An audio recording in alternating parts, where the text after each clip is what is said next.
You walk into your bank on a random Tuesday afternoon. You've been a customer for 10 years. Your paycheck gets direct deposited there. You've never overdrafted. You even opened a credit card with them because the teller said it would build the relationship. And yet, you're standing in line. Again. You call customer service and sit on hold for 27 minutes listening to that same piano loop. When you finally get someone, they barely glance at your file. You feel like a number. Now here's the uncomfortable part. 2 weeks later, someone else walks into that same building with the same last name as you, but a very different account balance. They don't stand in line. They don't wait on hold. They don't even use the front entrance.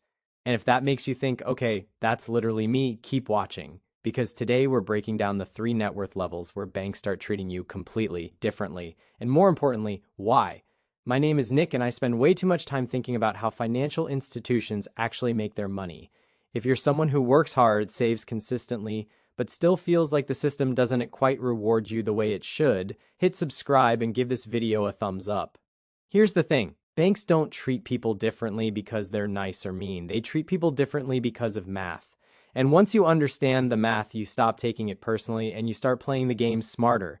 Now look, most people assume loyalty matters most in banking. I've been with them for 15 years. I've never missed a payment. They should value me. Here's what most people don't realize.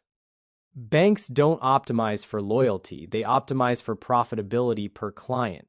According to FDIC data and large bank earnings reports, a small percentage of clients generate the majority of profits. In fact, industry estimates show that roughly the top 20% of customers can drive over 60 to 70% of a bank's total revenue. That's not emotional, that's math. So let's talk about the 3 levels where that math starts changing in your favor. The first threshold is around $250,000 to $1 million in total relationship value. Notice I said relationship value, not checking account balance.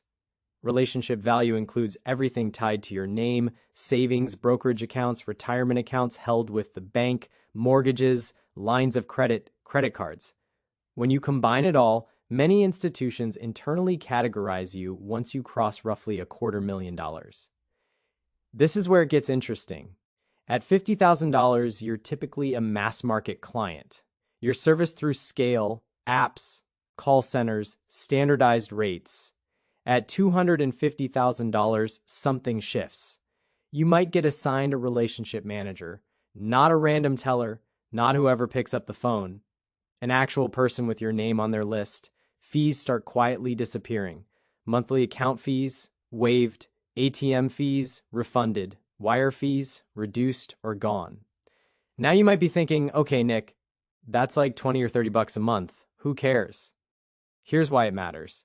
Because it signals leverage. If you were paying $30 per month in combined maintenance and transaction fees, that's $360 per year. Over 20 years, that's $7,200, not including investment growth on that money. And that's just visible fees. Mortgage pricing can also shift slightly. A 25% lower interest rate on a $500,000 mortgage saves roughly 70 to 80% per month in the early years and tens of thousands over the life of the loan. Suddenly, small percentages become real money. But here's the psychological trap. At level 1, you start feeling important. You get invited to client appreciation events. You get emails about exclusive opportunities. Someone calls you proactively. And your brain interprets that as status. This is where banks are brilliant. Because while you feel valued, you're also still being sold to. Relationship managers at this level often have product quotas. That's not evil. It's just the structure. Investment products, credit cards, refinancing, portfolio management services. If you move $400,000 into a managed portfolio charging 1% annually, that's $4,000 per year in revenue for the bank. Multiply that by thousands of clients. Now you understand why you're suddenly getting attention. So the action step at level 1 isn't distrust, it's awareness. Use the leverage. Negotiate rates, ask for fee waivers, compare loan offers. But don't assume friendliness equals fiduciary advice. Now let's move to level 2, roughly $1 million to $10 million in investable assets. This is where you cross into what many institutions call private banking or wealth management.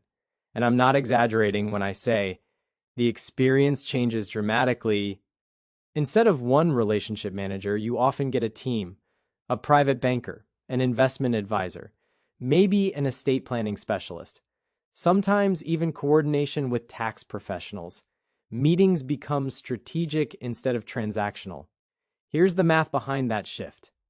If you have $3 million invested and the average blended advisory fee is 1%, that's $30,000 per year in recurring revenue.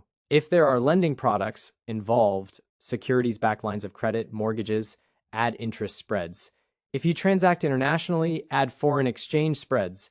Conservatively, a $3 million client can generate $40,000 to $60,000 annually for an institution. You are no longer just a customer, you are a revenue stream. This is where it gets interesting psychologically. When service quality rises, skepticism drops. You feel understood, they remember your kids' names, they anticipate liquidity needs, they call before major market events, and that's valuable. But here's what most people don't realize.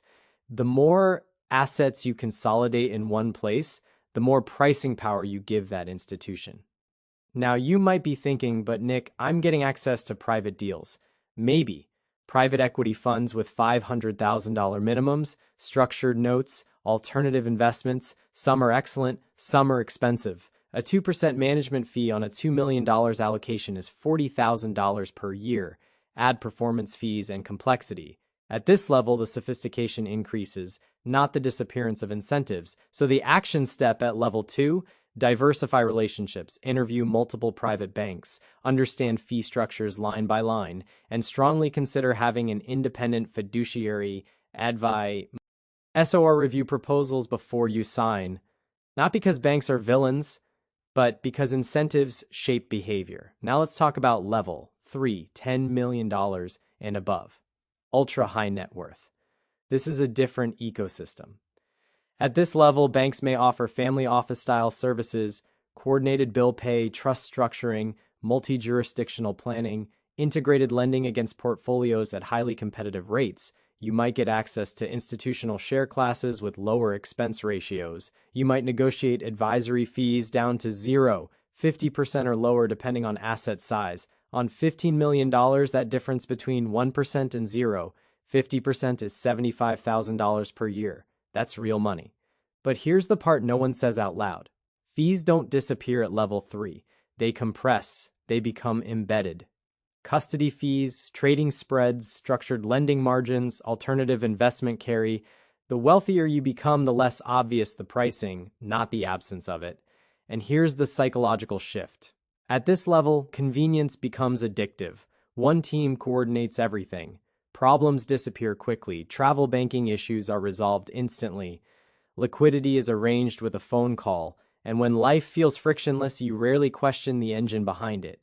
This is where the metaphor matters. Banking tiers are like airline status levels. Economy waits in line. Business class boards early. First class gets a private lounge. But the airline is profitable on every seat. They just adjust the experience relative to the ticket price. Banks operate similarly. The experience improves as your economic contribution increases. Not because of morality, because of margins. So what do you do with this information? If you're under $250,000, focus on asset accumulation first. Optimize savings rate. Reduce high-interest debt. Don't stress about private banking perks. They're irrelevant until the math changes. If you're in level 1, negotiate. Bundle accounts. Ask for relationship pricing. But avoid high-cost products you don't fully understand. If you're entering level 2, compare institutions. Request detailed fee breakdowns. Ask how advisors are compensated. Understand lending terms. If you're in level 3, bring an outside review. Even billion-dollar institutions respond to competition and oversight. Because here's the truth. The game doesn't change. Only your seat at the table does. Banks respond to profitability. You respond to information. And when you understand how you're categorized, you stop being surprised by how you're treated. You start positioning yourself intentionally. That's the difference between reacting to the system and navigating it. Now you might be thinking, so is this unfair? Not really, it's structured. The key is knowing where you stand and where you're going. Because when you cross these thresholds, you don't want to be dazzled. You want to be prepared. If this helped you see the financial world more clearly, hit subscribe. I break down how money systems actually work every single week.